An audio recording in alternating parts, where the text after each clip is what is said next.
안녕하세요. 이승원입니다. 한 발 더 들어가는 뉴스인사 프라임 지금 바로 시작합니다. 오늘 쇼미더 민심 시간이죠. 두 분 나와주셨어요. 박영식 시사 에디터 그리고 임세은 전 청와대 부대변인 옆에 있습니다. 어서 오세요. 네, 반갑습니다. 네. 오늘도 할 얘기들이 넘쳐나는데요. 일단 가만히 있으라는 그 외침을 오늘 다시 한번 좀 짚고 넘어가야 되지 않을까 싶습니다. 나경원 국민의힘 의원 5선이시죠? 네, 초선은 가만히 있어. 연일 논란이 되고 있습니다. 참 재밌는 멘탈리티예요. 영상 함께 보고 오겠습니다. 초선은 가만히 앉아 있어. 초선은 가만히 앉아 있어. 아무것도 모르면서 앉아 있어.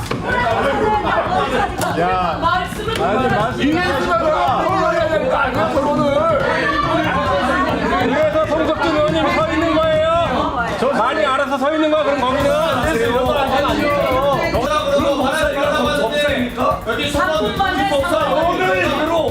토론해 주시기 바랍니다. 안전은 안전하고 그러고 말하지 말라고 하는데 여기 초선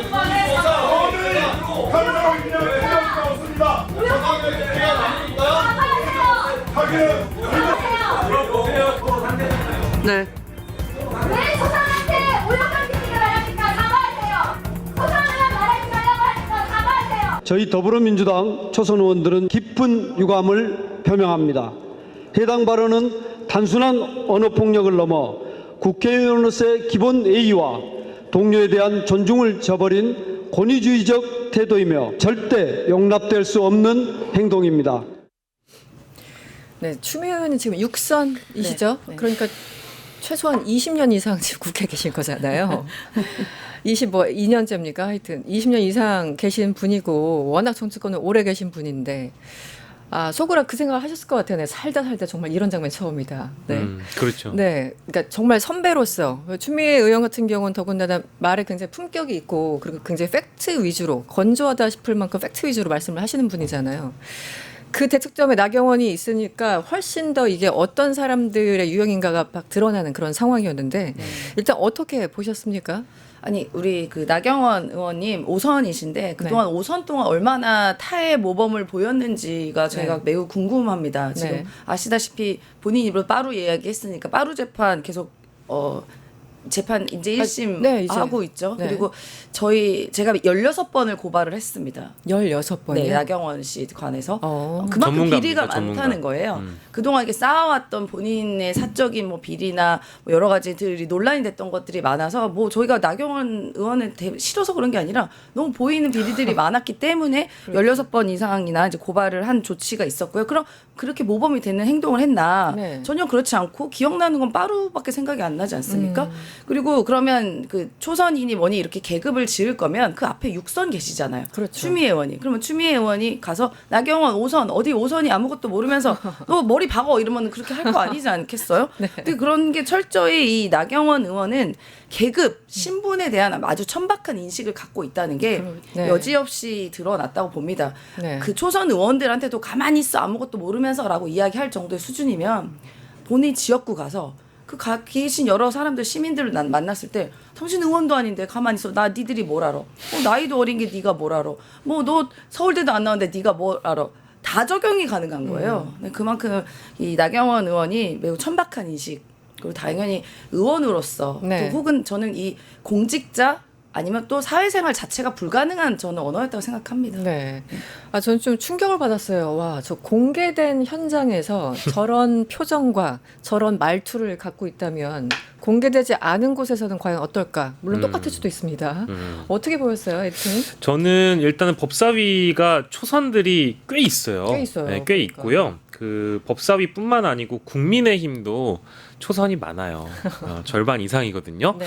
그러면은 이게 일단은 국민의힘 의원분들께 좀 질문을 드려보고 싶은 게 이 발언이 전혀 문제가 안 된다라고 하면 국민의힘이라는 정당 내에서는 아까 우리 부대변인 말씀하신 것처럼 특수 어떤 계층이 형성된 집단이냐 이거에 대해서 국민의힘이 좀 스스로 입장을 밝힐 필요가 있다라는 생각이 들고요. 네.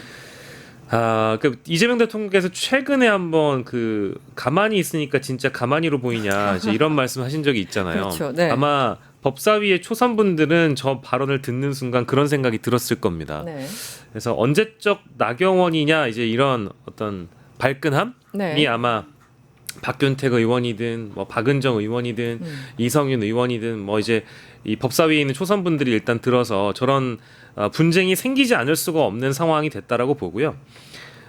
언론에서는 이 장면을 뭐 이른바 이제 추나 대전 이렇게 표현을 네. 하더라고요. 그거는 좀 네. 그거는 이제 뭐 두 분 다 아시겠습니다만은 적합하지 않은 뭐랄까 구분법이라고 저는 봐요. 프레임이랄까? 네. 왜냐하면 일단은 간사와 법사위원장의 이 차이를 일단 우리가 봐야 될 텐데 지금 추미애 법사위원장 아까 말씀해 주신 대로 6선이고요.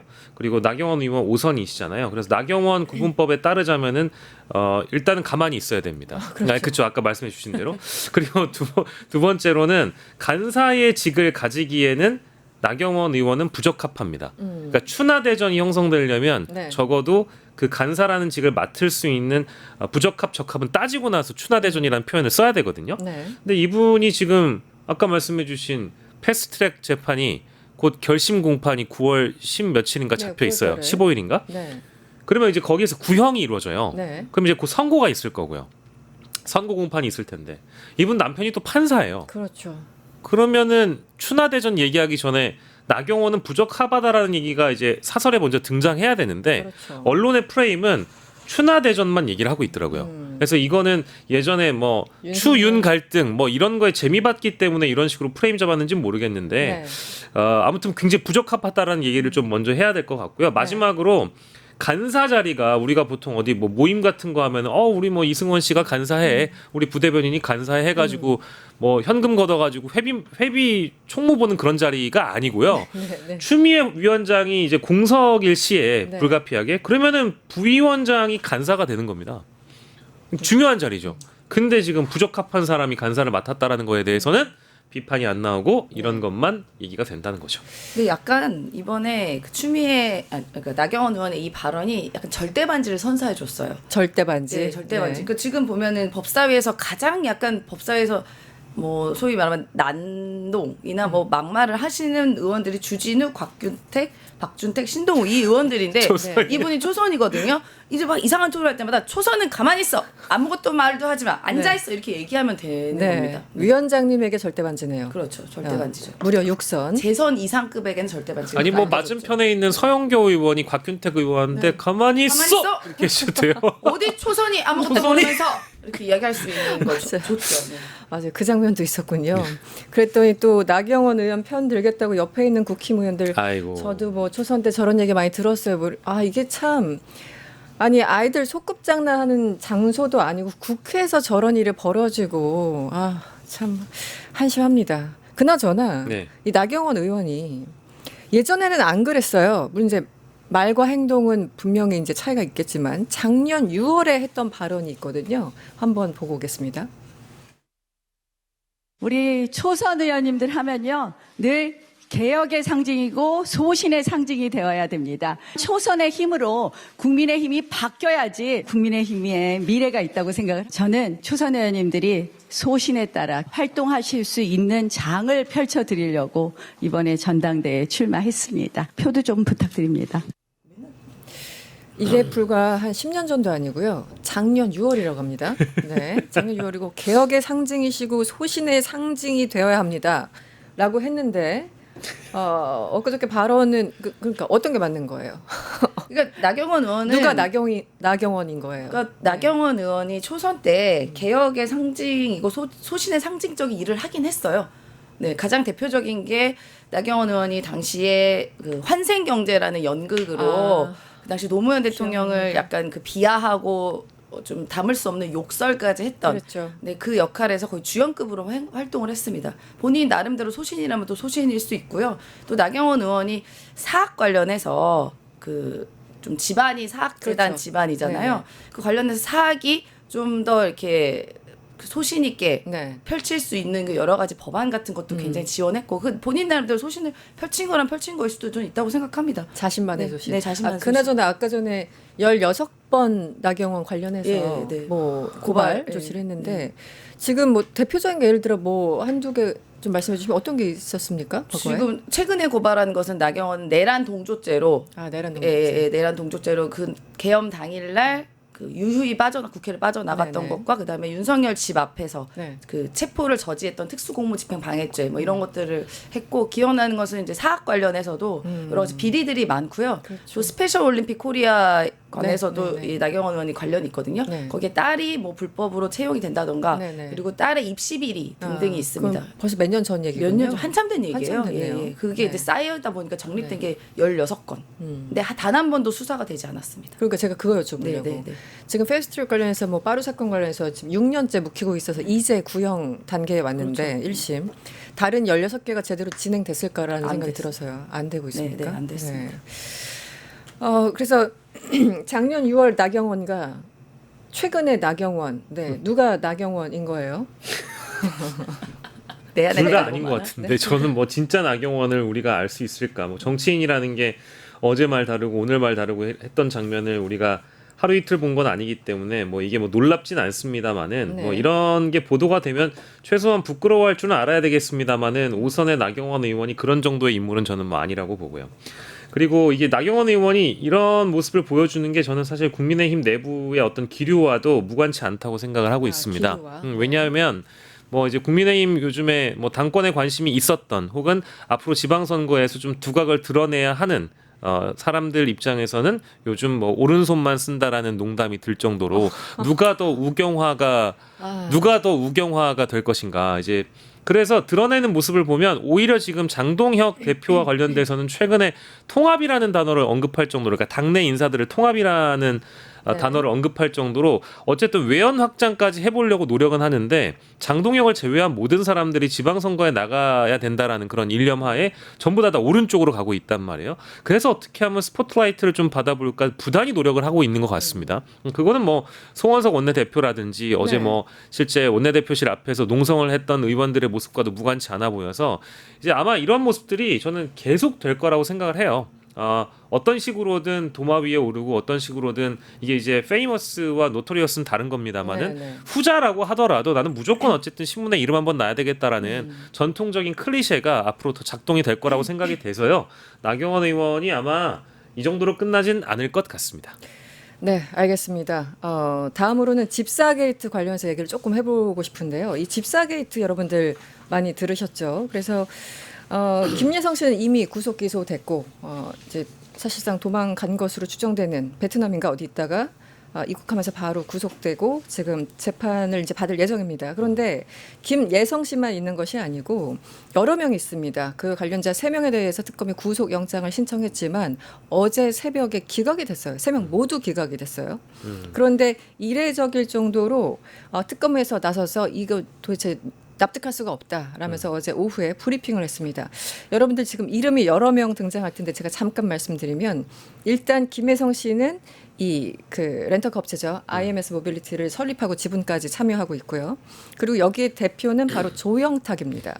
그리고 거기 이사가 있는데 모재용이라는 사람입니다. 그리고 또 하나 연관되어 있는 조그만 회사 오아시스 에쿼티 파트너스라는 곳에 민경민 대표 이렇게 3자가 있습니다. 이 3명에 대해서 모두 기각을 한 겁니다. 그래서 지금 특검에서 굉장히 화가 난 상태로 보이는데요. 어떻게 보셨습니까? 3명 다 기각. 그러니까 이게 진짜 중요한 인물들이거든요. 그러니까 이제 김예성을 우리가 보통 뭐랄까 집사 게이트 이렇게 언급을 하지만 김예성 위에 이제 김건희가 있는 것이고 김예성에 대한 혐의를 적용하고 또 이제 이 사람에 대해서 공소 유지를 해서 유죄를 입증하려면 네. 지금 이제 이승원 앵커께서 말씀해주신 이 3사람에 대한 신병 확보가 매우 중요한 상황이었어요. 네. 그러니까 오아시스 에쿼티를 통해서 다른 대기업들의 투자금을 받은 거기 때문에 당연히 이 작은 사모펀드 회사라고 하더라도 중요하고요. 당연히 뭐 IMS 그 모빌리티의 실제 명목상 대표 뭐 실소유주는 김예성이라고 얘기를 많이 합니다만은 네. 실제 대표가 중요하죠. 왜냐하면 김예성의 혐의를 입증하기 위해서 중요한 겁니다. 근데 이거에 대해서 이런 분들에 대한 구속영장을 기각을 시켰다라는 뉴스는 그렇습니다. 네.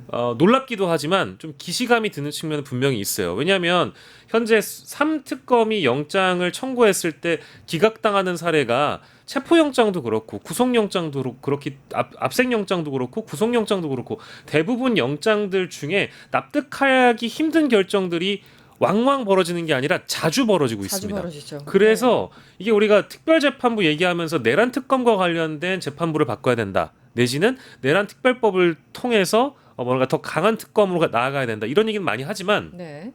김건희 특검과 네. 최혜병 특검 쪽에서 청구하는 영장도 마찬가지로 지금의 사법부에 의해서 무력화될 때가 많거든요. 그러니까 이거는 제가 어제부터 연일 그 좀 불편한 상상입니다만은 네. 굉장히 거대한 법조 카르텔의 움직임이 뒷받침해주고 있다는 생각이 좀 들어요. 네네. 이따가 저희가 얘기할 수 있을지 모르겠습니다만은 최근에 논란이 된 통일교 변호인단의 모습도 뭐 그러한 것 같고 그렇죠, 오광수. 지금 이 돈 좀 있고 소위 선수라고 부르는 사람들이 자신들이 어쨌든 묵혀놨던 자금으로 법률사무소 내지는 로펌과 어떤 거래를 하고 이 거래가 성사된 로펌 쪽에 있는 변호인단이 특히 판사들 쪽에 어떤 법리를 가지고 대응하는지는 잘 모르겠습니다만은 이게 당연히 발부가 돼야 되는 영장이 기각되면 특검의 시간은 제한돼 있는데 그렇죠. 이 수사에 대한 어떤 밀도가 점점 떨어져 가게 되잖아요. 네. 속도감과 밀도 이런 것들이 떨어지기 때문에 저는 굉장히 좀 우려가 됩니다. 이거는 사실은 내란 특검만 얘기할 게 아니라 김건희 특검도 마찬가지고 최혜병 특검도 마찬가지인데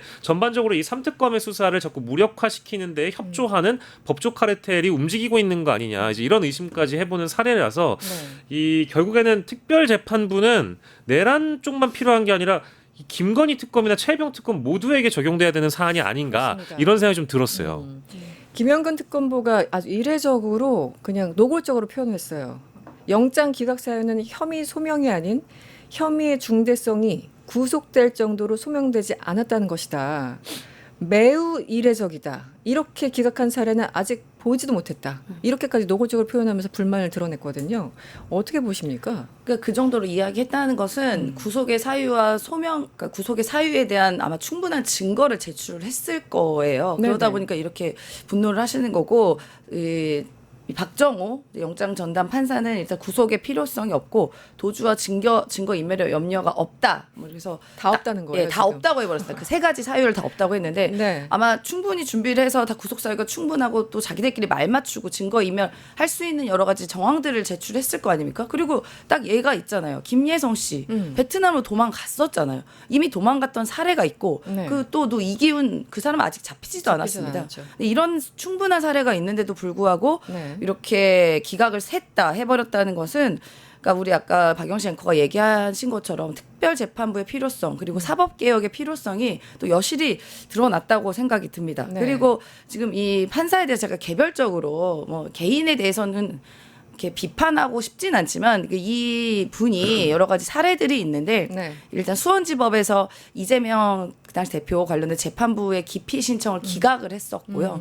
그다음에 이제 김혜경 여사 관련한 그 7만 원 법카 사건 관련해서도 유죄를 했고 그랬죠. 예, 했던 그 분이십니다. 일단은요. 그냥 정보를 드리면 그렇고요. 네. 그리고 얼마 전에 일단 중앙지법 영장 판사에서 일단 영전을 하신 분인데 네. 조희대 대법원장이 수원지법의 이른바 판사 3명이라고 하는 그 사람을 삼인방. 3인방이라는 네. 사람 이제 영장 전담 판사로 전환했거든요. 최근에. 네. 그 중에 이제 한 분이라는 점 네. 말씀드리면서 우리가 이 내란을 진짜 종식하고 끝까지 정말 사법부의 정상화, 검찰 개혁 필요성을 매일매일 느끼고 있다는 것을 많은 시민분들께서 오히려 이런 사건을 통해서도 더 깨닫게 되지 않나 싶습니다. 그리고 보통 우리처럼 그냥 일반인들도 뉴스를 이제 워낙 읽다 보면 그냥 혐의 소명이 됐고 등등등 하면서 구속한다 이렇게 얘기를 하잖아요. 혐의 소명이 됐다라고 얘기를 하면서. 그런데 혐의 소명이 아니라 혐의의 중대성이 구속될 정도로 소명되지 않았다라는 게 판사에서. 그러니까 저는 말이 복잡해지고 꼬이면 그 문장을 구성한 사람은 굉장히 찔린다라고 생각을 하거든요. 맞아요. 간단해요. 네. 원래. 이렇게 말을 꼬아서 할 것도 아니지 않습니까? 그래서 특검이 아주 구체적으로 얘기를 합니다. 지금 조 대표 특히 이제 조영탁 이거 영장 IMS. 기각한 거는 말도 안 된다라고 하면서 특히 조 대표를 특정하면서 특검이 설명을 하는 거예요. 대기업 투자받은 약 180억 가운데 46억 중 35억 원이 개인 채무 상환에 사용됐다는 거 스스로 자백했는데 아니 뭐가 더 필요해? 그리고 지금 1,000원, 2,000원도 아니고 수십억이지 않습니까? 그러니까 여기에 대해서 거의 분통을 터뜨리는 수준이었어요. 그러니까 이게 네. 저는 진짜 이해가 안 되는 게요. 우리가 어떤 범죄 혐의가 수사기관으로부터 아주 오랜 기간에 포착돼가지고 내사를 지난 수사로 돌입했고 이제 저를 출국 금지하고 본격적인 강제 수사에 들어갔는데 네. 그러는 기간이 예를 들어서 한 8개월에서 1년 걸렸다고 우리가 치자고요. 네. 그러면 제가 구속영장이 청구돼서 이제 영장 판사 앞에서 저의 입장을 소명하는 단계에서 제 혐의를 인정해버리면 네. 그간 제가 했던 거짓말이나 네. 뭐 증거인멸의 우려라든지 이런 것들이 다 과거가 되고 사라지고 그 순간 리셋이 되는 건 아니잖아요. 아니죠. 그런 행위들만으로 이 사람은 만약에 일반 대중이 있는 곳에 어쨌든 자유를 허락하면 이 사람이 누군가와 또 진술을 짜맞추거나 네. 할 가능성이 있다라는 걸 판사들은 왜 모를까요? 한덕수 기각 사례만 하더라도 그런 것 같고요. 네. 김용대 기각 사례, 김용대 드론 작전 사령관 때도 그랬던 생각이 들고 이번에 영장 기각 사례도 마찬가지로 심지어 혐의에 대한 자백하면 다 풀어주는 겁니까? 그러니까 이제 구속될 필요가 없는 건가요? 그러니까 우리 같은 사람들이 만약에 이런 사건에 연루됐다라고 하면 그 순간 바로 구속될 것 같거든요. 그렇죠. 근데 왜 이 가장 중요한 사건을 지금 특검이 진행을 하고 있는 수사 진행을 하고 있는 상황에서 판사들은 도대체 어느 나라에 살고 있는지 이런 관대하다고 해야 돼요. 관용을 베푼다고 해야 되는지 모르겠는데 참 한가롭다는 생각이 들어요. 맞아요. 다른 세상 사는 사람들 같아요. 그 우리가 어떠한 뭐 결과가 나왔을 때 대부분 이야기하는 게 사법부의 판단을 존중한다 이렇게 이야기하는데 이게 존중이 그냥 너무 그냥 무릎 반사처럼 이야기를 나왔었잖아요. 근데 이제는 정말 이 사법부의 판단을 존중해야 되냐라는 많은 분들의 의구심이 있는 겁니다. 그렇죠. 네. 근데 이게 사법부는 존중할 수 있지만 이 개개인의 판사 면면은 존중이 안 되는 거예요. 뭐 우리가 너무 잘 알지만 조희대 대법원장을 네, 비롯해서 지기현 판사 그리고 또 돌아보면 지금 여러 문제가 되는 의원들이 다 과거에 판사 출신이었습니다. 아까 나경원 의원도 마찬가지고요. 네. 뭐 장동혁 지금 네. 지금 대표라든가. 대표도. 그럼 보면은 이런 사람들도 그 사법부 안이라는 이 테두리 안에서 그냥 판사라는 이름에 걸쳐서 그렇게 나쁜 짓이나 뭔가 비정상적인 일을 하고 있었구나 생각하면 응당 이런 결과가 또 막 이해가 안 되는 것도 또 아닙니다. 네. 네. 사법부 개혁이 쉬운 일은 아닙니다만 우리 이제 검찰에 너무 집중하느라고 사실 이제 우리 에너지 총량 있잖아요. 거기에 집중하느라고 그동안 많이 이제 못 본 척, 안 본 척 혹은 뭐 체념 이랬었는데 어쨌든 이재명 정부 5년 안에 사법부 개혁이 반드시 이루어져야 하는 이 단서들이 쌓이는 것은 아닌가 그런 생각이 듭니다. 다른 이슈로 넘어가죠. 바로 아까 얘기하셨던 오광수 전 수석 얘기를 좀 해볼까요? 이것도 사실 나경원 발언만큼 혹은 그 이상 충격적이었어요. 어떻게 제 첫 느낌은 와 사람이 이럴 수가 있다고 이런 느낌이었거든요. 제가 과한 겁니까? 아니 맞습니다. 네. 그러니까 지금 이재명 정부가 출범한 지 이제 3개월 됐어요. 이제 3개월. 이제 3개월 됐습니다. 뭐 흘러간 일들이 많다 보니까 여러 가지 이슈가 많아서 더 길게 느껴지지만 이제 100일도 안 된 정부예요. 그러면 그 100일도 안 된 정부 심지어 이 내란을 종식하기 위해서 여러 가지 각고의 노력을 하고 있고 네. 그리고 이 내란 수의 피의자 윤석열이 파면돼서 출범한 정부의 첫 민정수석으로 임명된 사람입니다. 그러니까요. 그만큼 책임과 무게 그리고 또 한편으로 영광도 있는 그러한 자리에 본인 문제로 본인이 부동산 뭐 투기를 차명으로 하거나 대출도 차명을 했던 본인만의 개인적인 문제로 낙마가 된 사람이면 5일 반에 네. 자숙을 해야 됩니다. 자숙을 지금 이재명 정부 된 지 3년 넘었나요? 3개월 됐어요. 그러면 자숙하고 좀 반성하고 아니면 어디 가서 공부를 하던가 해야지. 어떻게 지금 마음의 공부 와 이재명 정부에서 추진하고 있는 어떻게 보면 이 내란 관련된 중요한 가장 중요한 예, 수사들인데 수사들이 남아있고 통일교는 안 연결된 데가 없잖아요. 특히 윤석열, 김건희 혹은 또 그 관련된 내란의 동조자들과 깊숙이 연결돼 있는 걸로 의심이 되는 이 한학자 통일교 문제에 대해서 어떻게 여기서 법률 조문을 받습니까? 그러니까 저는 이 문제를 통해서도 정말 이 사법부 그리고 이제 검찰 개혁이 이래서 필요하구나. 이래서 이 필요하구나. 검찰 출신 아니에요, 이 사람이? 그렇죠. 특수통 특수통이라고 하는 네. 이 검찰 출신의 개혁이 이 사람은 또 아무렇지 않아 생각할 수도 있어. 내가 뭐 공무원이야? 뭐 나왔는데 어쩌라고? 뭐 이런 생각을 했을 수도 있다고 생각해요. 그래서 전반적인 검찰에 대한 개혁이 이 사람을 통해서도 다시 한번 우리가 뼈저리게 느끼고요. 이분은 이렇게 생각하실 수도 있을 것 같습니다. 어차피 정권 그거 5년밖에 안 되는데 네. 정권은 유한한데 돈은 영원하다. 이런 생각 가졌지 않을까요? 지금 말씀하신 김에 영상을 한번 보시죠. 우리 오광수 전 민정수석께서 어떻게 생각하는지 궁금하다고 하셨잖아요. 저희가 준비했습니다. 서로 조금 이해해 주십시오. 변호인들이 많이 계시는 걸로 알고 있는데 원 오브 댐이겠지 뭐 그렇게 이해하십시다. 뭐 그럴 수도 있지. 뭐 원오브댐이라는 원 오브 데미지 뭐 이해해 주십시오 이런 건데 이 답변도 씁쓸했어요. 어떻게 네. 보셨어요, 에디터님? 그러니까요. 원오브댐이라는 표현으로 이게 일축될 수 있는 것인지는 국민들이 다 평가를 하실 거라고 보고요. 어쨌든 본인이 인정하든 인정하지 않든 간에 그 닷새짜리라고 하더라도 이 정부에 본인이 민정수석으로 일하겠다라고 본인 스스로 동의했기 때문에 그 자리를 받은 것이고 그렇죠. 뭐 물론 부동산 관련 논란이 전 좀 많이 크리티컬했다라고 생각을 하지만 네. 뭐 돈 좋아하는 거 알겠어요. 네. 근데 도대체 얼마를 줬기에 이런 사건 수임까지 하는 것인가라는 좀 의문이 들었거든요. 네. 제가 2006년 당시 알고 있던 그 전관들의 법률 자문 그리고 사건 수임 이런 거 들어보면 2006년?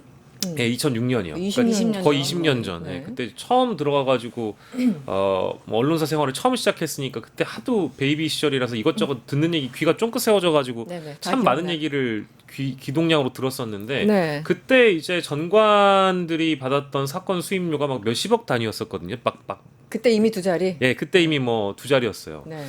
근데 제가 들었던 얘기는 이제 기독교 목사님 관련된 변호 관련된 내용이 이제 수십억짜리였는데 통일교잖아요.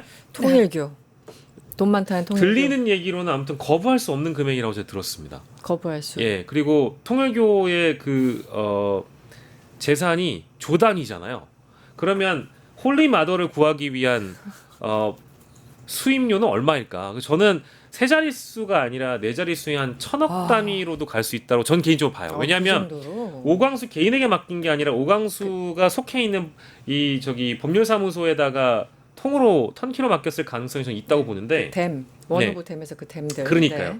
그렇게 따지면 여러 명의 변호사가 지금 구속 전에 법률 자문을 해주는 거잖아요. 사실은 돈이 굉장히 더 많이 들어가는 건 재판 이후 재판에 실제 넘어갔을 때 기소됐을 때보다 구속되기 전 단계에서 검사 출신들에게 법률 자문을 받는 게 오히려 더 비쌀 때도 있다라는 거예요.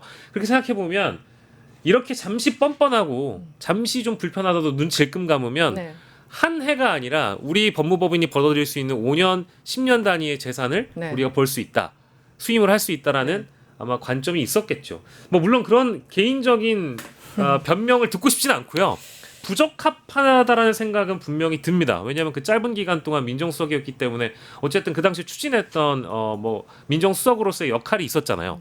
근데 그럼에도 불구하고 현재 어찌 보면 지난 정부를 뒤덮었을지 모를 우리 정당 민주주의와 대한민국의 근간을 흔들었을지 모를 정교 분리의 원칙을 지키지 않았을 그 주축이 된 통일교회 네. 사건에 수임을 한다. 네. 양심이 없다라고 해야 될 것 같아요. 이 나라의 국민으로서 양심이 없다. 양심도 없고 체면도 없고 그런 거 뭐 바라지도 않고요. 이재명 대통령 어떻게 되든 말든 나는 상관없다. 예, 마지막 최소한의 어떤 의리나 예의가 있었으면 이렇게까지 못할 것 같은데요. 네. 저는 한편으로는 이 오광수 전 민정수석이 5일 만에 낙마한 게 어떻게 보면 천운 다행이다. 같기도 합니다. 저도 그 네. 생각했어요. 네. 다행이다. 네. 하늘이 도왔다 생각이 들고 아마 네. 본인은 이게 자문을 했다고 했기 때문에 수임을 받은 게 정식으로 아니라서 아마 안 드러났을 거라 생각했을 거예요. 이게 뭐 자문을 해서 계약을 따로 뭐 한 게 아니라 나중에 우리가 뭐 그 알게 된 거지만 네네네. 뭐 보도를 통해서 네. 이게 정식으로 한 게 아니라 한게 서류랑 아니라서. 들어간 게 없을 거라고 아마 몰래 뭐 이거 내가 잠깐 자문한 다음에 인생이 뭔가 바뀔 만한 금액을 받는다는데 뭐 어떡하겠어 내가 해보지 뭐 했는데 딱 들통이 난 거니까 뭐 그렇게 이해하십시다. 근데 그 이해는요 네. 본인이 강요하면 안 되는 거예요. 네. 그 이해는 우리가 하는 것이고 저희가 이해가 안 되니까 이렇게 논란이 되고 우리가 이야기를 하는 거 아니겠습니까? 다시 한번 얘기 드는데 이 검찰 개혁이 그래서 이렇게 어려운 겁니다. 지금 각종 뭐 얘기가 나오고 뭐가 어떠니 무슨 디테일한 얘기가 나오는 것도 이런 사람들이 마치 그런 그 캐릭터 있잖아요. 그 플로이라는 캐릭터가 있는데 해바라기 모습을 하고 있습니다. 나중에 얘가 이빨이 나와서 막 잡아 먹어요. 아, 네. 그러니까 이런 모습을 한 사람들이 곳곳에 암초처럼 자리 잡고 있기 때문에 그동안 네. 이렇게 검찰 개혁이든 사법 개혁이든 그렇게 안 어려웠던 됐던 것이다. 이유가. 예. 관련 보도를 보면 이제 어제가 9월 3일이죠. 네. 그저께였습니다. 9월 2일에 오광수 씨가 특검 사무실을 찾아가서 한 학자 총재 변론을 했다라는 거 아니에요? 관련 보도를 보면 네네. 만탄턱으로만. 만났다라는 거잖아요. 네, 이것도 이제 굉장히 분노할 일이고 그리고 9월 3일부터요. 그러니까 어제부터 지금 1인 시위를 김건희 특검 앞에서 통일교 신도들이 번갈아가면서 하고 있습니다. 아, 그렇군요. 이것도 지금 법률 자문을 하고 있는 변호사의 조언을 통해서 1인 시위를 했다라고 하고요. 그리고 앞으로 1인 시위가 아니라 수백 수천 명의 이 통일교 신자들이 광화문 KT 사고 앞에서 지금 집회를 할 가능성이 높다라고 하잖아요. 이것도 지금 법률 자문이라는 거예요. 그러니까 이게 뭐 하는 건가라는 생각이 들고 뭐 두 하는 번째는 짓입니까? 이게 말장난 같은 게요. 오광수 씨의 경우에는 정식 수임이 맞을 겁니다. 이거는 법률사무소랑 로펌과 계약을 한 거니까. 네. 근데 김오수 전 검찰총장도 역시 뭐 자문했다라고 비공식 자문이라는 식으로 얘기를 했다고 하잖아요. 본인은. 네. 그리고 통일교 관계자는 언론 보도를 보면 실제 뭐 사건을 수임했다는 식으로 얘기를 해요. 그러니까 두 사람의 입장이 자문이냐 수임이냐 이거 중요한 게 아니고 통일교 쪽에 법률적으로 지금 어쨌든 김오수 씨도 조언을 하고 있다라는 얘기가 되거든요. 하고 있는 거죠. 네. 근데 김오수가 저는 뭐 자문을 하든 조언을 하든 이거 다 떠나서 김오수의 같은 이 로펌에 있는 강찬우 변호사가 아니라 박모 특검보죠. 특검보. 예, 근데 박상진 특검보. 네. 박상진 특검보가 지금 김건희 특검에서 통일교 수하고 있다는 거 아닙니까? 그러니까요. 와, 이거 정말 이게 가장 큰 문제예요.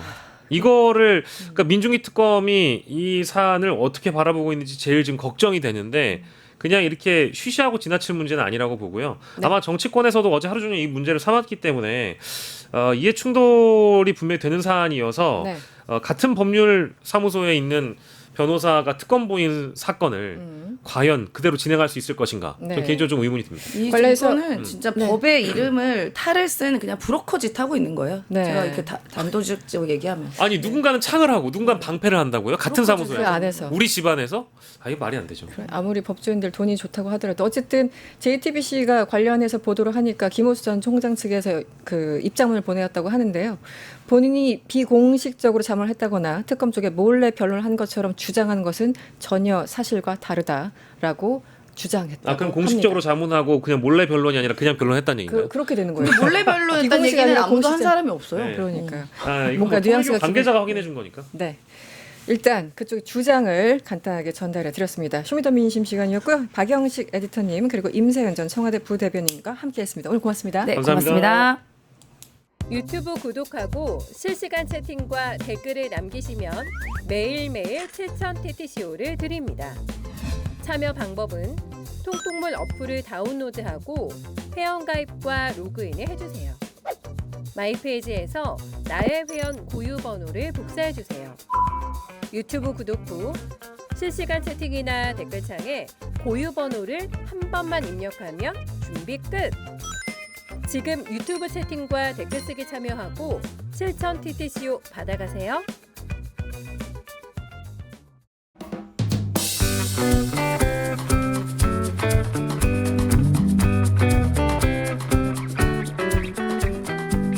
안녕하세요. 이승원입니다. 한 발 더 들어가는 뉴스인사 프라임 지금 바로 시작합니다. 본격적으로 쇼미더민심 들어가기 전에 오늘 오전에 속보가 나와서 한 줄 전해드릴까 합니다. 이재명 대통령이 지금 뉴욕에서 기조연설에 이어서 지금 그 상임위 이사회 주재를 하고 있죠. 회의 주재를 하고 있는데 그 전에 베센트 장관과 잠시 만났나 봅니다. 조금 전에 김용범 정책실장이 현지에서 긴급하게 브리핑을 했는데요. 이재명 대통령이 베센트 장관에게 이런 얘기를 합니다. 특히 3,500억 달러 규모 대미 투자 이 패키지 관련해서 상업적 합리성을 바탕으로 양국의 이익에 부합하는 방향으로 논의가 진전되길 기대한다고 얘기했고요. 이 부분이 중요한 것 같아요. 이재명 대통령은 또 이런 얘기를 합니다. 최근 미국과 일본의 합의가 있었지만 한국은 경제 규모로 보나 외환시장 인프라 등에서 일본과 다르다. 이 부분을 강조했습니다. 여기에 대해서 베센트 장관은 이런 얘기를 했네요. 한미동맹은 굳건하고 일시적으로 단기적인 어려움이 있을 수 있지만 충분히 극복이 가능하다라고 응답했고요. 특히 조선 분야를 강조했습니다. 그러면서 트럼프 대통령 역시 한국이 미국에 매우 중요하다는 점을 잘 알고 있다고 다시 한번 상기시켰다고 합니다. 관련해서 김용범 정책실장 그리고 현지 또 방문 중인 이창용 한국은행 총재 미국 측에 한미 간 통화 스와프에 대해서 필요하다라는 얘기를 양쪽에서 강조했다고 합니다. 네, 일단 여기까지만 말씀을 드리겠습니다. 제 옆에 오래 기다려주신 두 분 계십니다. 박영식 시사 에디터 그리고 윤희용 오피니언스 대표님 함께합니다. 어서 오세요. 안녕하세요. 네. 그리고 참고로 네. 하나 또 말씀드리면 네, 좋아요.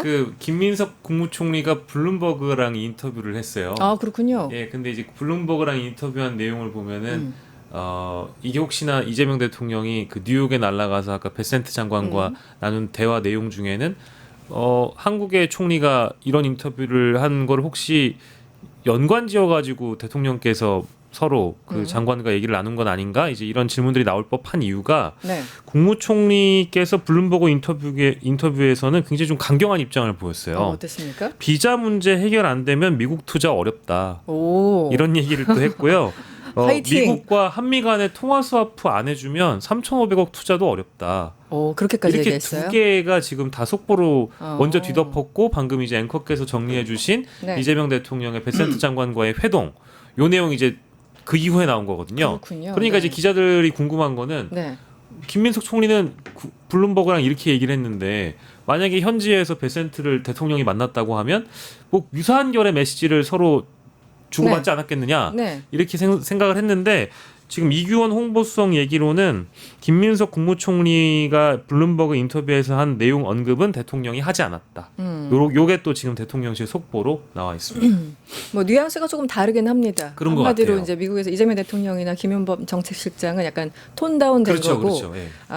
김민석 총리는 우리의 솔직한 마음을 대변한 것으로 그런 것 같아요. 이해를. 굿캅 배드캅 나눠서 뭐, 네. 네. 협상력을 제고하기 위해서 대한민국 국민의 여론이 지금 이 사안에 대해서 상당히 사실은 부정적인 인식이 강하다라고 하는 뭐 정보를 전달하고 네. 그다음에 어쨌든 일정 부분 양보를 얻어내려고 하는 네. 그런 차원에서 나온 전략인 것 같아요. 이것이 아무런 사전 협의 없이 이렇게 나가는 것은 그런 일은 이제 없고요. 아니 이런 게 굉장히 필요합니다. 네. 보통 뭐 베센트 장관이나 러트닝 장관이 센 얘기하면 트럼프가 나와서 조금 아니 뭐 거기까지는 아니고 뭐 이런 것처럼 각각의 역할이 필요하고 저는 김민석 총리가 말씀 잘하셨다. 개인적으로 한 표. 네. 네.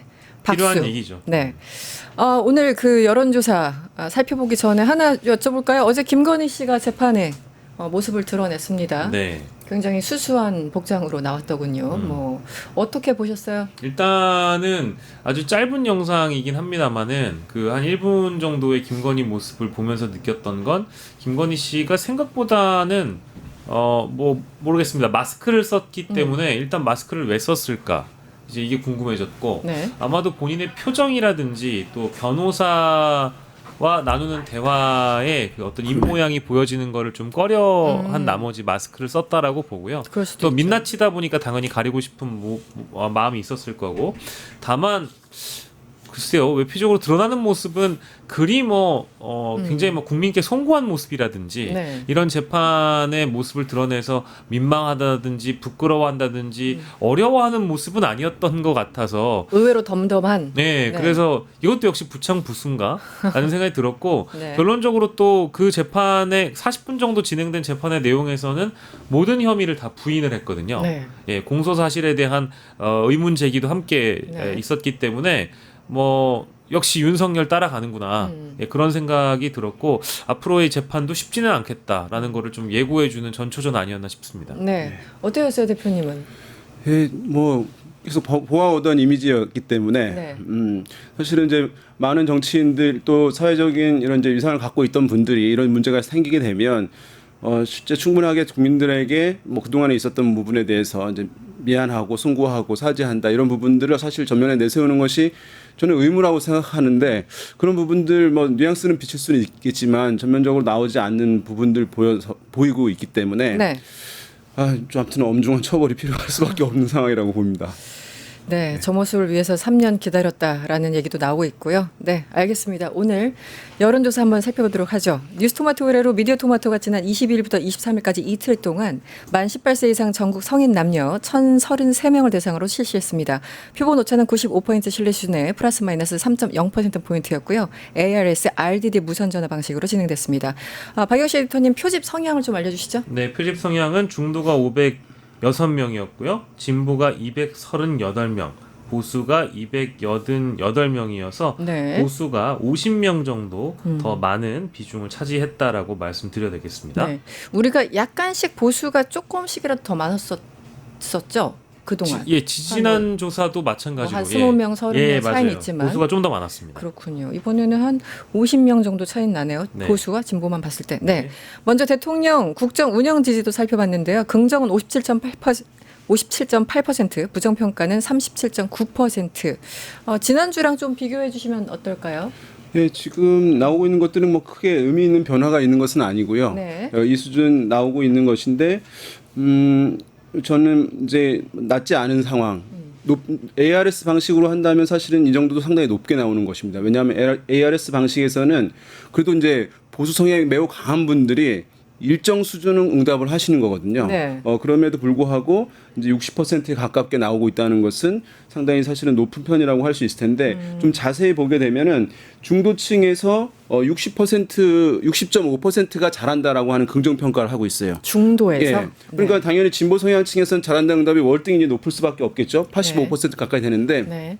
중도층이 잘한다라고 하는 손을 이제 들어주는 것이니까 거기서 이제 응답 결과가 나타나는 것이고 보수층에서도 사실 이제 보수층 이제만 놓고 100으로 봤을 때 30%가 이번 조사도 딱 30%인데 꾸준하게 30% 정도가 이재명 대통령의 국정 운영에 대해서 보수층임에도 불구하고 잘한다라고 하는 얘기를 하고 있어요. 네. 그래서 이렇게 60% 가깝게 전체 평균이 나오고 있는 것이거든요. 그래서 지금의 이제 이 수준은 뭐 한간에 얘기하는 뭐 진보층만 또는 뭐 민주당 지지층만 좋은 평가를 해서 나오는 것이 아니고 그동안의 어떤 경제적인 성과, 실용적인 뭐 이런 행보, 소통의 행보 이런 것을 대해서 반응하는 보수층의 일부, 그다음에 중도층의 상당 부분 공감을 하고 네. 의견 표출을 하고 있기 때문에 이 정도 네. 수치가 나오고 있는 것이다 이렇게 보시면 좋을 것 같습니다. 네. 근데 이제 여기 그 이번 조사에서도 오늘 토마토가 이제 집중적으로 다뤘던 부분은 뭐 기사 제목에도 실제 여론조사 분석을 통해 이렇게 뽑았는데 지지율이 57.8%이긴 합니다만은 이제 과제가 2030이라고 뽑았어요. 네. 그래서 이 기사에 나와 있는 내용을 있는 그대로만 좀 소개를 해드리면 네. 이재명 대통령이 20대의 경우에는 부정평가 응답도 절반을 넘었다. 그래서 이재명 대통령으로서는 2030의 지지율 회복이 과제로 남겨졌다라고 이렇게 드러나 있거든요. 근데 실제로 2030 쪽에서 빠질 만한 그 사안이 뭐가 있었는지를 잘 더듬어 보니까 딱히 저는 이제 저는 잡히는 게 많이 없는 것 같거든요. 근데 아마도 이 최근에 있었던 뭐랄까요, 이제 극우 보수층의 네. 흐름을 보면 주로 이제 윤 어게인 집회라든지 찰리 커크 추모에 대한 분위기라든지 뭐 이런 것들이 대부분 의외로 네. 20대 남성 네. 쪽에서도 보여지는 뭐 하나의 장면이기도 해서 그런 거에 영향을 받았는가 하는 생각이 들었고, 긍정적으로 지금 지난 조사와 동일하게 57.8%는 동일한 그러네요. 그 연장선에 있기 때문에 이건 네. 아마도 한미 정상회담의 성과가 이제 부각되기 때문에 그 효과가 남아 있는 것이고, 그리고 9월 초에 했었던 그 영수회담에 대한 어떤 소통 이미지 이런 게 이제 이어진다라고 봐야 되겠는데 2030에서 10% 포인트가 빠졌다는 건 좀 지켜봐야 될 것 같아요. 2030 사실은 이제 우리가 어떤 연령대를 고정적으로 볼 때 너무 이제 변화폭을 단정적으로 엄청난 변화다라고 이제 할 유혹에 빠지기 쉽긴 하거든요. 네. 그러니까 20대에서 10%포인트가 변화됐다라고 했을 때, 근데 그때는 오차 범위가 뭐 플러스 마이너스 5를 넘어가기 때문에 네. 그러면 뭐 한 10 정도 내에서의 변동이 이제 있을 수 있는 것이거든요. 통계적으로. 그것은 이제 유의미하다라고 단정해서 하기는 어려운 부분이 있는데 어쨌든 그럼에도 불구하고 20대에서는 이제 뭐 이른바 젠더 이슈로 이제 남성은 보수 친화적인 흐름들을 보였고, 물론 남성 중에서도 진보적인 성향을 보이는 분들도 이제 있고 하지만 그래서 상당 부분 이제 보수 정당에 대해서 우호적이고 진보 정부에 대해서 부정적인 이제 기류가 이제 남아 있던 그런 상황이라고 할 수 있겠고요. 네. 그런 상황들에서 이제 요동이 있는데 그럼에도 불구하고 오히려 이제 그런 가능성 있는 부분들이 최근에 저는 이제 많이 있었다고 생각합니다. 먼저 가장 대표적인 것이 주가가 뭐 3,400을 넘었던 부분들 이런 네. 부분들인데, 왜냐하면 다른 어떤 조사기관에서는 잘한다라고 했을 때 그 네. 이유가 무엇이냐라고 질문을 해요. 그러면 경제라고 하는 게 1위로 나와요 지금. 네. 근데 역대 어떤 대통령들이 잘한다라고 하는 긍정평가의 이유 중에 경제가 1위 나오는 경우는 흔한 일이 아니거든요. 주로 외교 뭐 이런 건가요? 어디 가서 만나면 외교인 것이고 뭐 네. 소통을 잘하거나 이제 무슨 사건을 어떻게 처리를 한 것인 경우들이 많지. 경제는 항상 안 좋잖아요. 근데 대부분 경제 때문에 그렇죠. 내가 지지한다라고 얘기를 하는 것이 1위로 나오는 것이니까 아마도 이제 주가 상승 이런 부분인데 젊은 층들, 그러니까 20대, 30대에서 또는 이제 중도층에서 경제 관심층이라고 할 수 있거든요. 요즘에 젊은 층들도 그렇죠. 이제 예, 그런 부분에서 이제 새롭게 유입된 신유입 지지층이라고 할 수 있는데 그런 층들이 이제 젊은 층과 중도층 등에서 있고 그것이 이재명 대통령이 이제 뭐 60%에 가까운 긍정 평가를 받는 주요한 이제 부분이라고 할 수 있을 것 같습니다. 그래도 어쨌든 이제 조사마다 좀 다르긴 합니다만 기본적으로 20대 특히 20대 남성이 70대보다 훨씬 더 보수적인 성향을 보이고 있다라는 그런 지표들은 좀 여러 차례 확인됐었잖아요. 이 부분도 네. 좀 주시하고 사실 분석을 다들 어려워하시는 것 같아요. 전문가들도 그렇고 뭐 학자들도 그렇고. 그런데 최근의 상황 보면 조금 더 심각해지는 게 아닌가. 특히 이제 찰리 커크 뭐 집회에 나오는 사람들 이런 사람들 보면서 좀 어느 방향으로 가고 있는 거지라는 궁금증이 다시 한번 들긴 합니다. 네, 일단 그렇고요. 조희대 대법원장 거취에 대해서도 조사가 있었군요. 예, 조희대 네. 대법원장 사퇴해야 된다라는 여론이 어느 정도 되는지를 조사해 본 건데, 네. 요건 이제 아마 오늘 굉장히 많이 회자가 될 것 같습니다. 51.4%가 조희대 대법원장이 사퇴를 해야 된다라고 절반 이제 이상이네. 응답을 했고요. 네. 그리고 조희대 대법원장이 사퇴해선 안 된다라는 게 39.6%고 나머지의 8.9%가 잘 모르겠다. 일단 사퇴 여론이 우세한 것으로 뭐 집계가 됐습니다. 그렇군요. 이 결과 어떻게 보십니까? 약간 사실 놀라운 결과죠.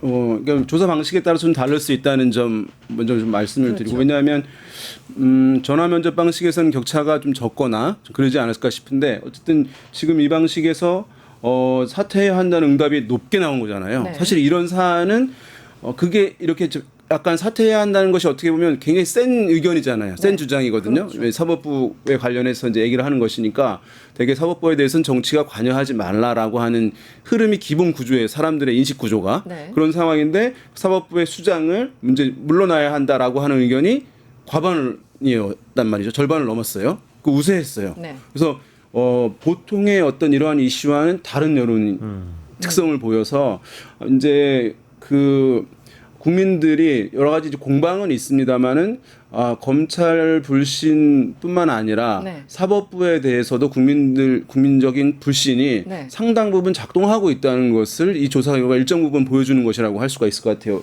왜냐하면 또 이제 자세히 아까 말씀드린 대로 보시게 네. 되면 중도층에서도 이제 52.4 대 37.1 중도에서도 예, 네. 절반 이상이 중도층에서도 사퇴해야 한다라고 하는 의견을 보였고 심지어 보수층에서도 29.9% 아까 말씀드린 한 30% 정도가 네. 사퇴해야 한다고 얘기를 하는 사안이거든요. 네. 이런 사안이면 사실은 진보층에서는 사퇴해야 한다는 응답이 없다는 게 이해가 잘 있죠. 가잖아요. 네. 근데 중도층에서 팽팽해야 되거든요. 네. 팽팽하거나 아니면은 사퇴하지 말아야 한다고 더 높은 것이 합리적인 일반적인 이런 이슈에서는 그리고 보수층에서는 압도적으로 이제 사퇴하지 말아야 한다. 사퇴하는 응답은 매우 미미하게 나와야 되는데 지금 보면 보수층에서도 한 30%, 중도층에서는 사퇴한다는 것이 절반을 넘어가는 상황 네. 이렇게 나오고 있는 것이니까 이게 꼭 진보 성향층의 정치적으로 바라보는 시각을 넘어서 중도층과 보수층의 일부에게도 어떤 이런 특정 사안을 넘어서 그냥 사법부 자체에 대한 불신 뭐 이런 부분들 길과 일정 부분 좀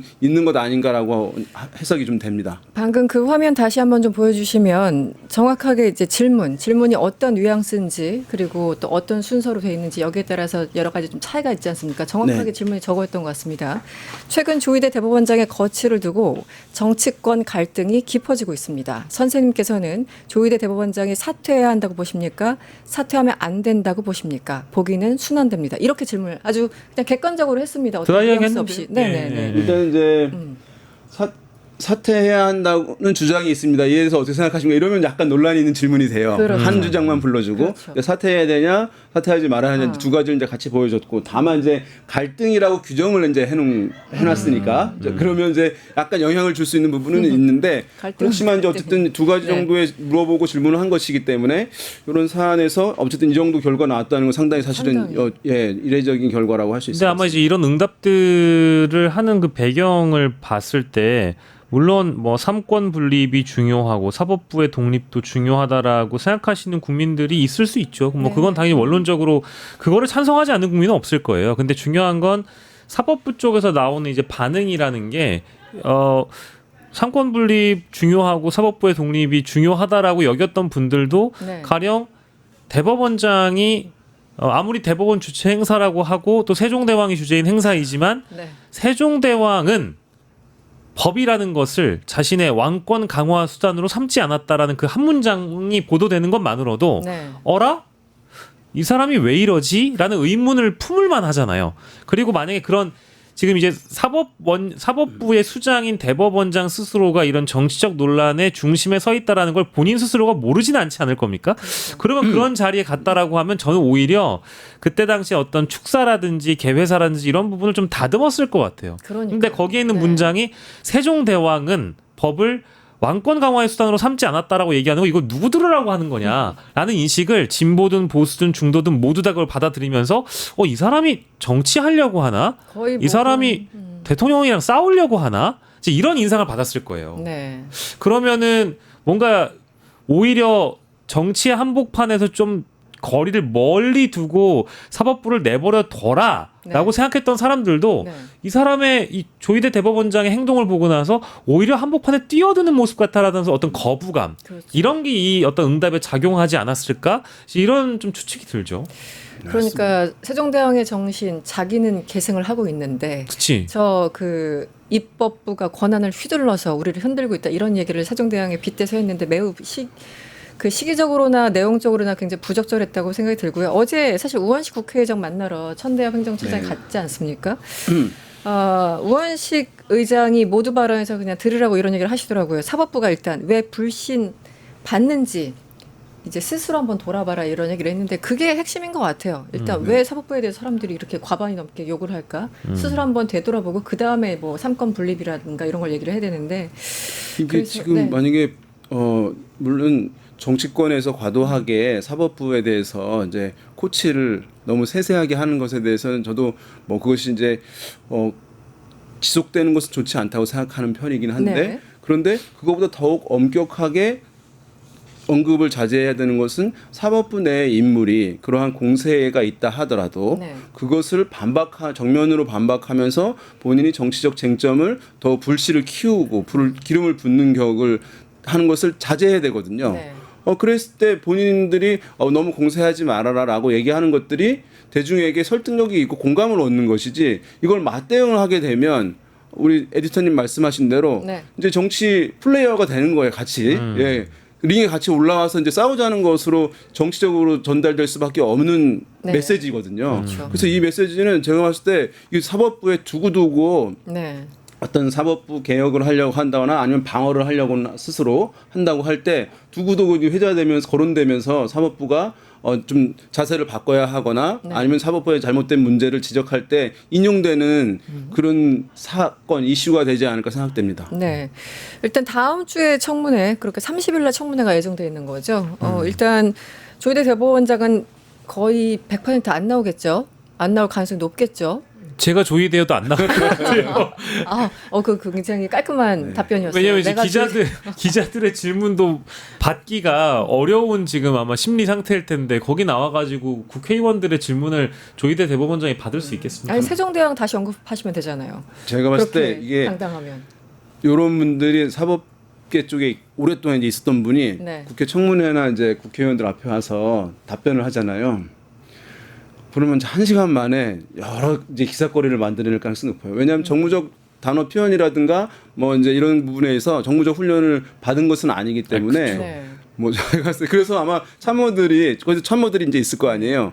절대 나가면 안 된다라고 하는 게 아마 다 중론이고 다수였기 때문에 본인도 그러지 안 않을까 나가려 싶을 것 하겠지만 같습니다. 주변 사람들은 더 말리겠죠. 내가 누군가를 심판하고 네. 어떤 사건에 대해서 이제 그 자신의 어떤 관점과 시각대로 뭐 당연히 일반 국민 평균 관점대로 법대로 원칙대로 판결을 하시는 것 이제 심판을 하시는 분이잖아요. 네. 근데 내가 누군가한테 심판 받아본 적이 없거든요. 네. 그러다 보니까 익숙하지가 않죠. 예. 갑자기 생각나는데 왜 그 파기환송했을 때 사람들이 일단 저 의자 좀 어떻게 좀 해라. 아, 너무 높은 기억나요. 법대 내려야 한다. 네. 저는 그거 정말 농담처럼 얘기했지만 그것도 굉장히 중요한 포인트로 생각하거든요. 예. 본인들이 신은 아닌 거잖아요. 물론 권위를 부여받는 건 맞고 그 권한이 있는 건 맞지만 저렇게까지 높은 의자에서 내려다보면서 저렇게 꼭 해야 되나. 예, 그래서 그 당장- 기억납니다. 네, 헌재와도 헌법재판소의 헌법재판관들이 앉는 의자와 네, 네. 대법관들이 그러니까. 앉는 의자에 대한 비교만 그것도 기억나네요. 있었죠. 꽤 있어요. 예, 근데 의자 다르더라고요. 뒤에 높이가 아예 다르고요. 완전히 다르고. 그래서 아니 헌재처럼 해라. 뭐 특별한 존재라고 저렇게 달리 대우를 해주느냐 이런 얘기를 했었는데 사실은 그 모든 게 사법부가 본인들을 어떻게 생각하는지 이런 것들이 다 이제 보여주는 거죠. 네. 그래서 하여튼 조희대 대법원장은 30일 날 우리가 볼 수 없을 것이다. 없을 가능성이 높고 매우 높다. 뭐 지금 이제 국회에서도 무슨 동행명령권 이런 거 이제 검토하는 것 뭐 같은데 한다고 하지. 네. 그게 실제 가능한지는 좀 법리적으로 좀 따져봐야 될 것 같고요. 왜냐하면 제가 알기로는 국정조사 관련돼서는 좀 강제성이 있는데 청문회의 경우에는 제가 어제까지 확인한 바로는 그 동행명령 관련된 건 좀 더 뜯어봐야 될 것 같습니다. 네. 뭐 가능하다고 민주당 쪽에서 주장하고 있는 걸로 알고 저도 그렇게 했으면 좋겠습니다만은 아마 설령 권한이 있다고 하더라도 동행명령권까지 만약에 행사하게 된다면 이게 걷잡을 수 없는 사태로 또 번질 네. 그런 어떤 부담이 분명히 민주당에도 있을 민주당한테는 거예요. 부담이 될 것 같아요. 네, 될 거예요. 까지 하게 되면. 우리 얘기 사실은 제가 얼마 전에 여기 이제 출연하신 국회의원한테도 질문을 했었는데 국회의원들은 자기네들이 언제 또 재판장에 끌려갈지 모르니까 사실은 웬만하면은 이제 사법부 건드는 발언들을 예전에는 안 했었잖아요. 약간 좀 기피하는 것도 있고 어쨌든 사법부를 굉장히 존중하는 그런 문화가 일종의 문화가 형성돼 있었기 때문에 그런데 최근에 보면은 역시 여론 때문인지 국회의원들도 굉장히 좀 앞장선다라는 느낌을 받거든요. 역시 여론의 힘인가요?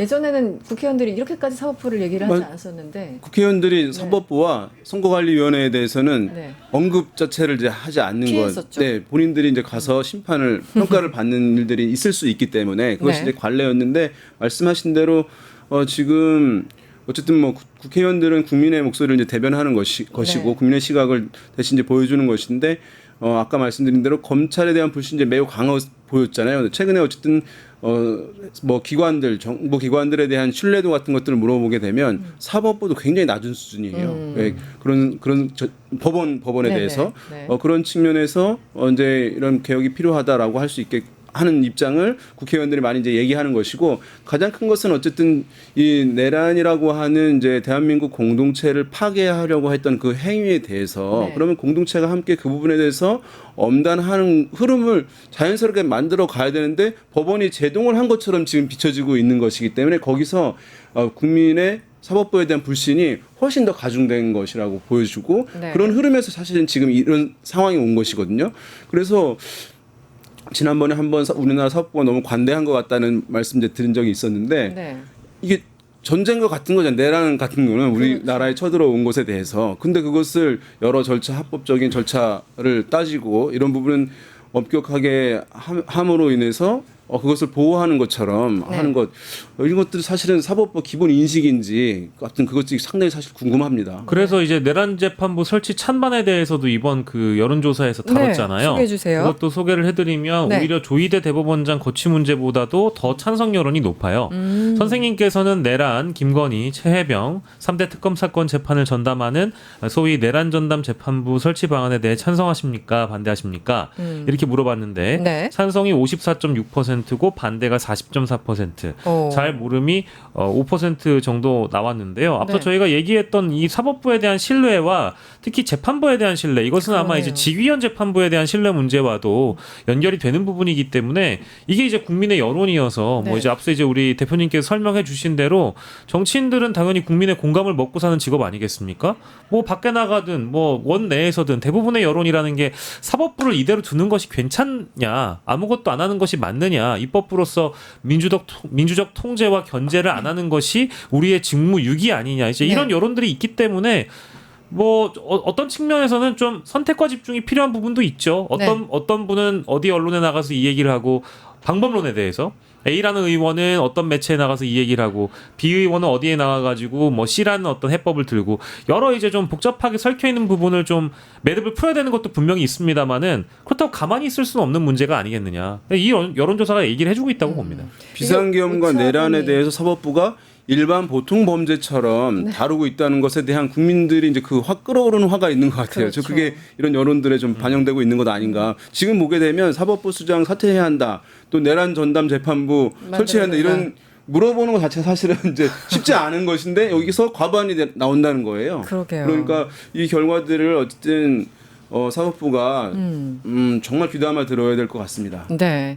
정당 지지도도 하나 마지막으로 살펴볼까요? 네, 정당 지지도 살펴보면은요, 민주당이 46.5%, 국민의힘이 31.6%, 네. 그리고 개혁신당 3.1, 조국혁신당 2.5, 진보당 2, 여기에서는 이제 없음, 그 외 다른 정당이 대략적으로 14% 정도를 차지를 했는데요. 네. 민주당의 지지율이 2주 전 조사보다 대략적으로 약 3%가 빠졌고요. 그리고 이 국민의힘의 지지율은 소폭 올라갔습니다. 아, 그렇군요. 예, 근데 네. 다만 이제 이게 오차 범위 내에 있는 수준이라서 대략적으로 약 1%인데 네. 0.7% 올라간 거네요. 그래서 이거 이제 큰 차이를 보긴 어렵고 네. 다만 민주당이 조금 빠졌다라는 빠졌네요. 거. 네. 이제 이 대목은 또 우리가 눈여겨봐야 될 것 같습니다. 해석을 해주시죠. 저는 뭐 49에서 46으로 이제 수치상 낮아진 것이긴 할 텐데 49에서 더 올라갈 수는 없거든요. 왜냐하면 정당 기준이 50% 넘는다. 그래서 이제 40% 중반대 이 정도도 상당히 사실 높은 겁니다. 여러 정당들 중에서 어느 정당 지지하냐고 묻는 것이거든요. 그러니까 뭐 거의 그 조사에는 항상 모르는 무응답이 있는 거잖아요. 그렇죠. 그걸 빼고 이제 있는 것이니까 그러면 과반이 넘어요, 사실은. 네. 그러니까 이 정도는 저는 이제 뭐 의미 있게 떨어진 것이다라고 이제 단정하기 어려울 정도의 이제 그런 수준이 유지되고 있는 것이라고 할 수 있겠고 국민의힘도 30.9에서 31.6이었는데 네. 수치상은 이제 숫자가 바뀌긴 했습니다만 이제 큰 변화가 없는 상황입니다. 그러니까 장동혁 대표가 이제 대표에 취임하고 여러 가지 이제 활동을 지금 하고 있는 상황이에요. 네. 장외 집회하고 있는데 불구하고 이것이 이제 떠나간 전통적 지지층들을 흡수하는데 전혀 효과를 발휘하지 못하고 있는 거예요. 그러니까 고정 지지층은 여전히 이제 있습니다만은 네. 그 층들은 유지되고 있지만 추가적인 어떤 뭐 중도층 확장 얘기 많이 하는데 지금 중도층 확장은 아직 너무 먼 얘기고요. 지금 국민의힘의 원래 전통 지지층, 네. 원래 지지층 이 ARS 방식으로 40% 나와야 되는 것이거든요. 근데 30밖에 안 나오고 있는 상황이니까 원래 지지층에서도 떠나간 지지층을 아직 불러들이지도 못하는 그런 상황이다. 그래서 대표 바뀌고 나는 효과가 전혀 안 나타나고 있다 이렇게 보시면 장동혁 체제에 대한 한 달 평가도 이 여론조사에서 다뤄봤기 때문에 네. 마지막으로 이것도 함께 네. 소개해드리면 좋습니다. 이번 달 26일 그러니까 내일이네요. 내일이면은 국민의힘 장동혁 대표 체제가 출범한 지 한 달을 맞게 됩니다. 네. 선생님께서는 장동혁 체제 한 달을 어떻게 평가하십니까? 이렇게 물어봤는데 매우 잘하고 있다가 19.3%, 대체로 잘하고 있다가 12.4%, 대체로 못하고 있다가 13.2%, 매우 못하고 있다가 44.3%여서 와. 잘 모르면 10%인데 그러니까 이거는 뭐 매우 못하고 못하고 있다라고 있다가. 얘기하는 게 거의 50 합하면은 10%인가요? 네, 그러네요. 57% 넘네요. 합하면. 예, 그러니까 이제 못한다라는 비율이 굉장히 높죠. 그러네요. 네. 국민의힘 그러니까 보수층에서 네. 잘한다는 응답이 55.3밖에 안 나온 거예요. 높긴 하지만 근데 잘 못한다라고 하는 응답이 보수층에서 37.8. 그러니까 40% 가까이 보수층에서 장동혁 대표가 대표로서 일을 못하고 있다고 얘기를 한 것이니까 네. 지금 행보들에 대해서 이게 잘 보시게 되면 보수층 내부에서 의견들이 조금씩 갈리는 부분들이 이제 드러나고 있는 상황이에요. 그래서 단결하기보다는 그 행보에 대해서 지금 문제가 있는 것이다라고 해서 그것을 취합을 못하고 있는 결집을 못 시키고 있는 그런 상태를 이 조사가 명확히 지금 보여주고 있습니다. 네, 장 대표님께서는 이번 조사를 조금 아프게 받아들여야 하지 않을까라는 생각이 듭니다. 네, 시간이 다 돼서 정리를 좀 하겠습니다. 쇼미더민심 박영시 시사 에디터 그리고 윤희용 오피니언스 대표님과 함께했습니다. 오늘 고맙습니다. 감사합니다. 유튜브 구독하고 실시간 채팅과 댓글을 남기시면 매일매일 7천 TTCO를 드립니다. 참여 방법은 통통물 어플을 다운로드하고 회원가입과 로그인을 해주세요.